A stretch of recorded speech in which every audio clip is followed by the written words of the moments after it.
All right, welcome to 4-2 Day 2 notes. So make sure that you have those out. The first word on there is random assignment. All right, so let's go ahead and look at this vocab. Grab my pen. So the first thing is random assignment. So in an experiment,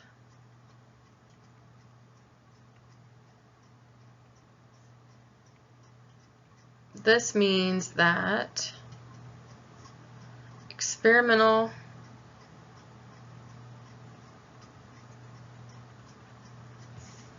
units are assigned treatments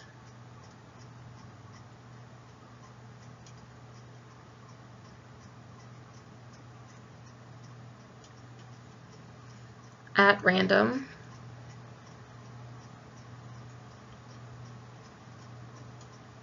using some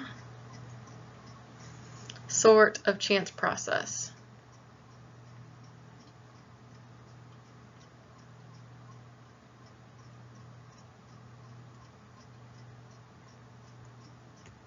All right, so now let's look at completely randomized. The treatments are assigned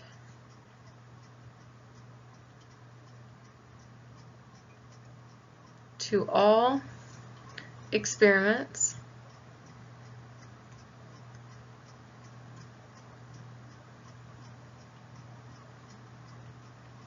all experimental units completely by chance.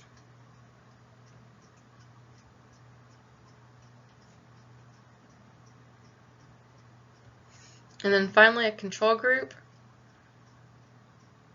provides a baseline. Need to get my eyes checked. For comparing effects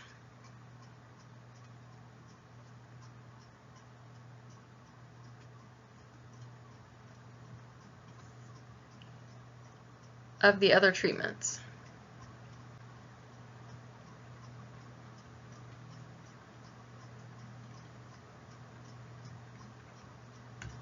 Okay.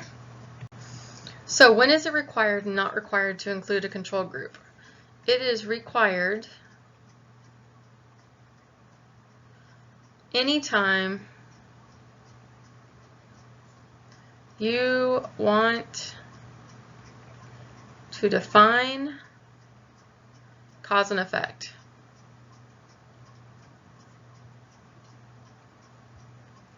So for example, an experiment, if you want to show that something made some change on the response variable, then you have to do a control group so that you can have cause and effect. Otherwise, you can't make any type of, basically you can't define what happened or kind of like prove what happened. So it's not required for observational studies or any type of study that you don't want to determine if whatever it is actually worked. So it's usually you try to have a control group, because otherwise you're not able to directly show that whatever the treatment was actually had a change or affected the response variable. All right, this is really important. This will be a test question. So what are the 3 basic principles? So the first one is you need to have a control, which we kind of talked about that earlier. And then you need to have random assignment. I'm not going to rewrite the definition since it's the first word we wrote down. So if it's not randomized, then you have that bias. So you have to have random assignment. Random assignment of the treatments, random assignment of the units to each group. So, I mean, there's a couple of times that you might use random assignment. And then the last one is replication. And I'll go ahead and write down what this is since we haven't talked about it before. So replication is kind of like doing something over and over and over. So to use this, we have to be able to use enough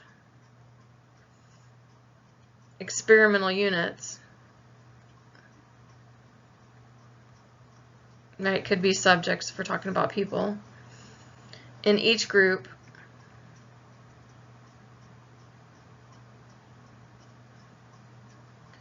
so that any differences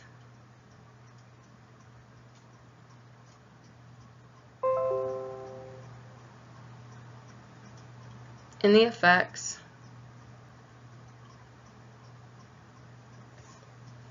of the treatments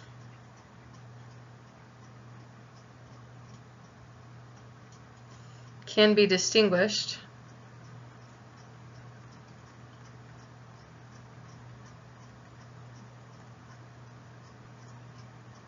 from chance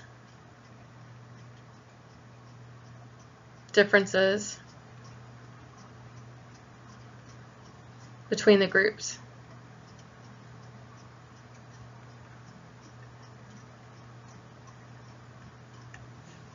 All right, so we'll talk about that again a little bit later. All right, so let's go ahead and look at number 21. On your paper, it starts with, will cash bonuses speed the return to work of unemployed people? So the question is, and again, pause the video so that you can read the question. The question is, what flaw in the design of this experiment makes it impossible to say whether the bonus really caused the increase? So what is the flaw? So the flaw is that there was no control group.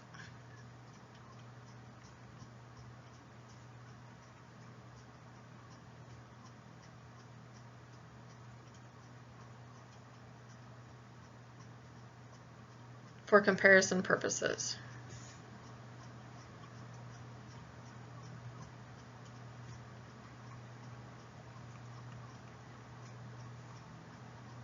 This year. So again, we're tying in the context there. So if we explain, our explanation would be over a year, many things can change.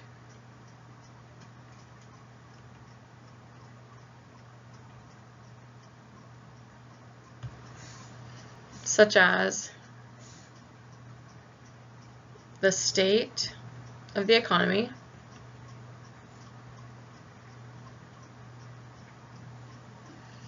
hiring costs, so training and that sort of thing, minimum wage, if that goes up, then that obviously has an effect, etc. So to draw conclusions, we would need to make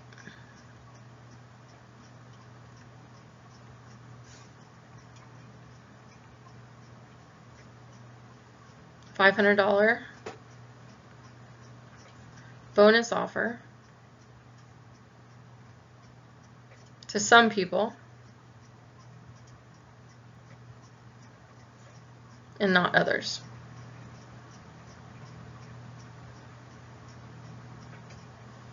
During the same time frame.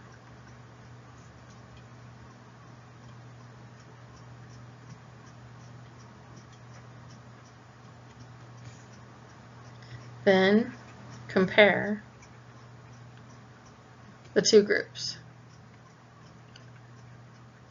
So it would be nice to be in that $500 bonus group. So you can see this would also have some other problems. Pretty soon we're going to talk about blind studies, and obviously if you give somebody $500, they're going to know that they got $500. So that could affect the people that didn't get any money. So there's all kinds of different problems with this type of experiment.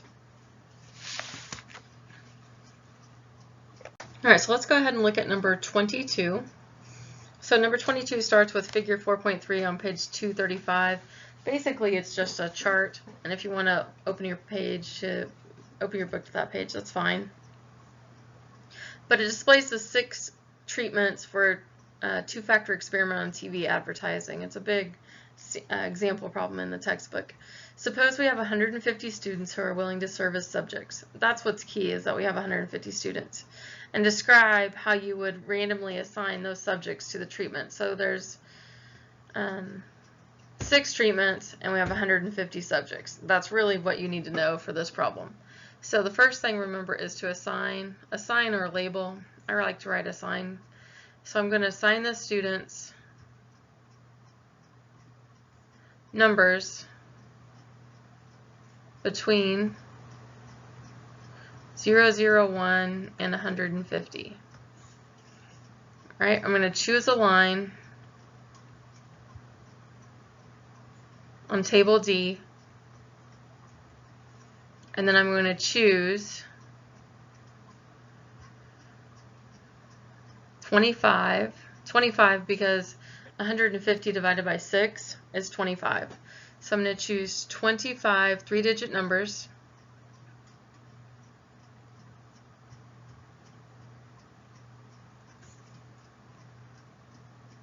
between 0, 0, 1, and 150, tossing out repeats.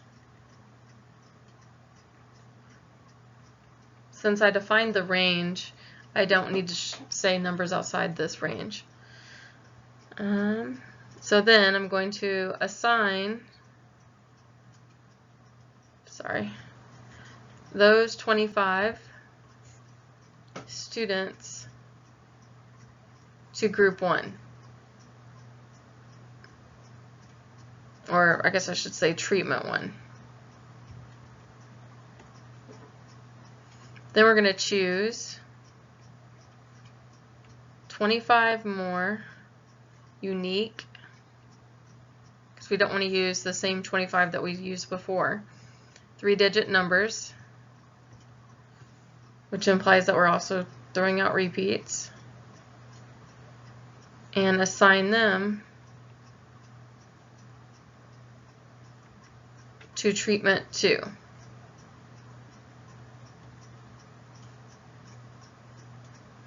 All right, and then we are going to continue similarly. So basically doing the same thing over and over and over. Similarly, for treatments 3 through 5. And then we're going to assign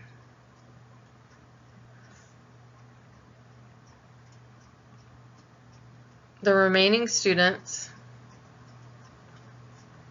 to treatment 6. The reason why we just said continue similarly for 3 through 5 is because we're going to pick 25 numbers for each of those, and then by the time we get to treatment 6, we're not going to pick 25 more numbers because there's only going to be 25 unique numbers left, so we're just going to assign all those remaining students to treatment 6. So hopefully that makes a little bit of sense. All right, number 23 starts out with the changing climate will probably bring more rain to California. So again, please stop the video and read the problem so that you have an idea of what I'm talking about. So now I'm going to outline the design of experiment. If you outline an experiment, it doesn't count as part of the AP answer. I mean, it's good for you to write down, but you're missing some of the required steps if you outline it. So if you're going to outline it, it's a good way to think about the problem and make sure that you include all the parts, but you need to also explain how you're going to randomize each thing. So this problem here just says outline. So on this problem we start with 18 plots, and from those 18 plots the first thing we have to do is we have to have random assignment.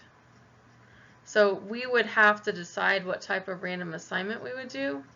The problem is not asking us to say all that, it's just asking us to outline. So that is why just writing this is not good enough for the AP, because we have to say how we're going to do this random assignment. We just can't say, well, we're going to have a random assignment and then not tell them. So hopefully you're kind of seeing what I'm talking about. So group 1, you can also call this treatment 1, is going to be the 6 plots. They go ahead and make another treatment 1 for over here.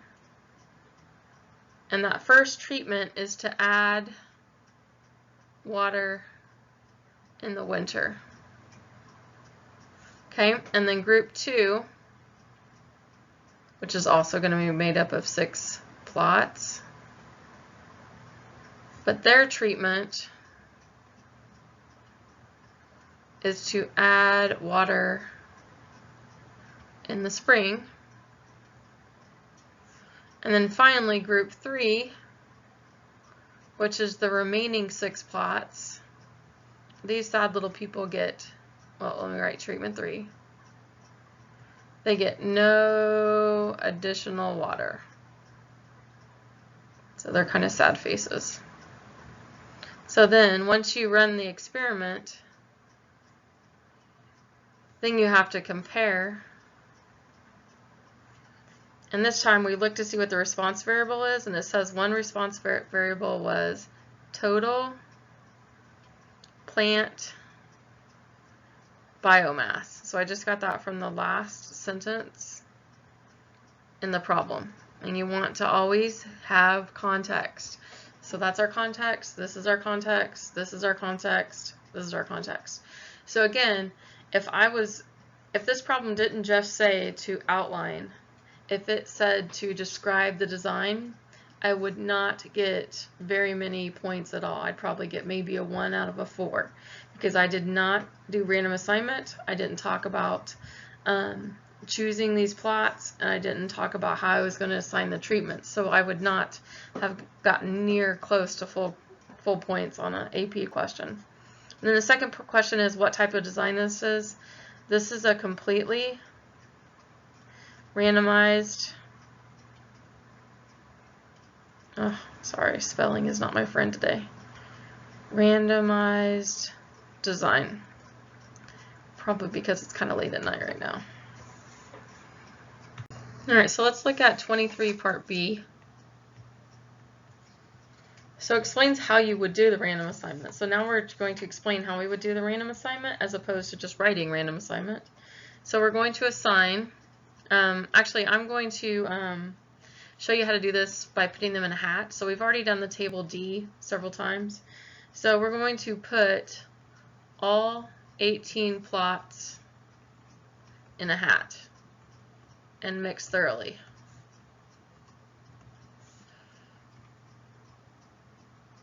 So this is obviously not practical. The AP test does not require what you write down to be practical. It just requires for it to be randomized. This is the easiest way to write something as long as it doesn't tell you that you need to use, you know, a line below on the problem or something like that.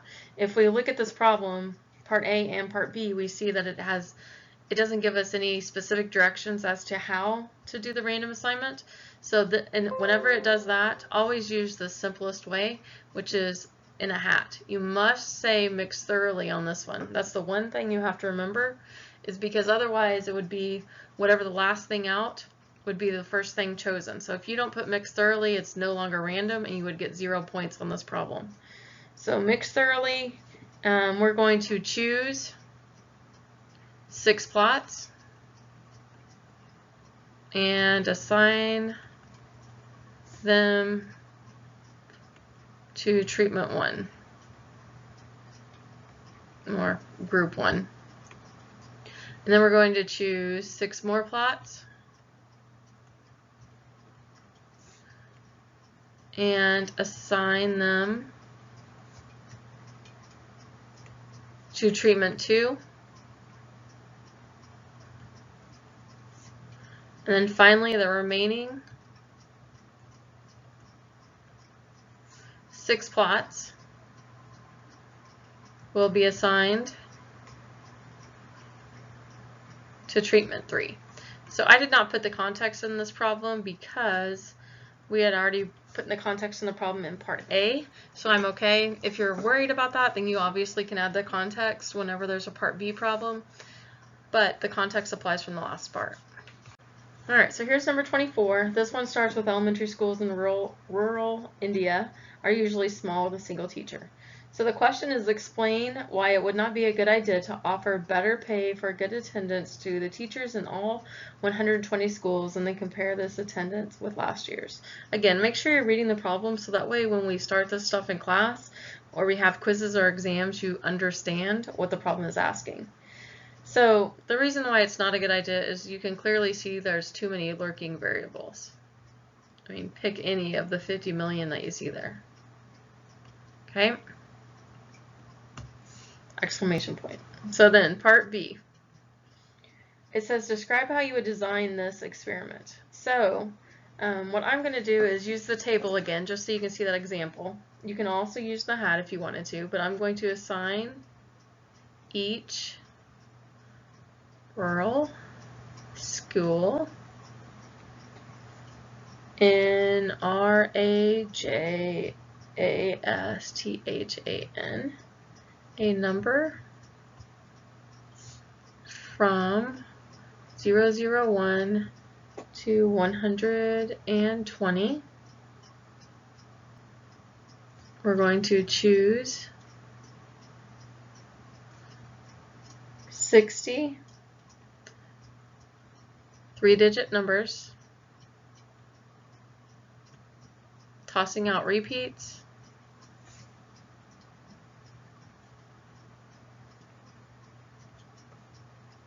numbers outside this range,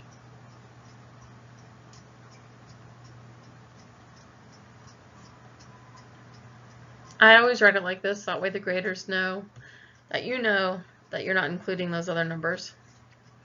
And we're going to assign them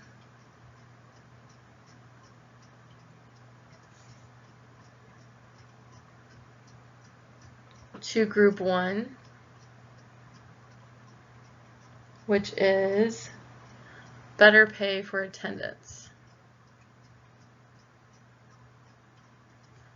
So these guys are going to get a little bit more money. And then assign the remaining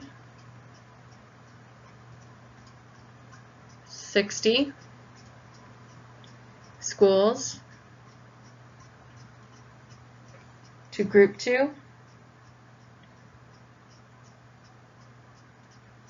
This is the control. They don't get any extra money.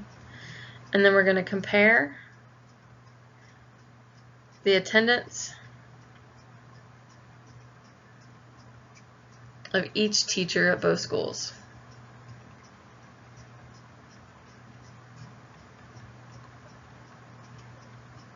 So I would want to be at the school that has better pay. So anyways, that's that.